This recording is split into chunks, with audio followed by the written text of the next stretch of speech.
ప్రభుత్వంలో ఆర్టీసీ ఆస్తులను ధ్వంసం చేసి కుదేలు చేసి కబ్జాలు చేసి ఆర్టీసీ ఉద్యోగులు ఆత్మహత్య కారణమైన వీళ్ళు ఇవాళ ఆర్టీసీ గురించి మాట్లాడుతున్నారు. అదే కాకుండా పేదవాళ్ళు ఎక్కేది ఆర్టీసీ బస్సులు, అలాంటి బస్సుల రేట్లు పెంచి ఇవాళ ఆడవాళ్ళు బస్సులలో వస్తే తట్టుకోలేకపోతున్నారు. నేను ఒకటే సూటిగా అడుగుతున్నా, ఆర్టీసీ ఫ్రీ బస్ పెట్టొద్దా? ఇవాళ మీరు వ్యవసాయం చేయనటువంటి బీడు భూములకు లక్షాధికారులకు కోట్లాది రూపాయలకు వ్యవసాయం పేరుతోటి రైతు బంధు కట్టబెడితే ఏ పేదోళ్ళైనా రోడ్ల మీదకి వచ్చి మీ ఇళ్ళ ముంగర ధర్నా చేసిర్రా?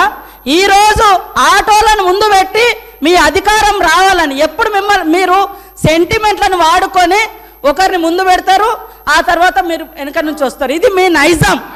గతంలో కూడా అగ్గిపుల్లలు దొరకక డ్రామాలు చేస్తే పాపం వేరే పిల్లలు ఆత్మహత్య చేసుకున్నారు. అంటే చేయకూడదా అంటారు. మరి మీరు లక్షల రూపాయలు కోట్ల రూపాయలు ప్రజల మీద అందరి మీద పన్నులేసి ఆ వచ్చిన ధనము రైతు బంధుల పేరుతోటి ఏ పేద మహిళకు ఏ పేదోళ్లకు రూపాయి దక్కలేదు. కానీ మీరు మాత్రము లక్షలు ఎత్తుకున్నప్పుడు ఏ పేదోళ్ళన్న రోడ్ల మీదకి వచ్చి మాకెందుకు ఇవ్వలేదని అడిగించేటట్టుగా మేము రెచ్చగొట్టినామా?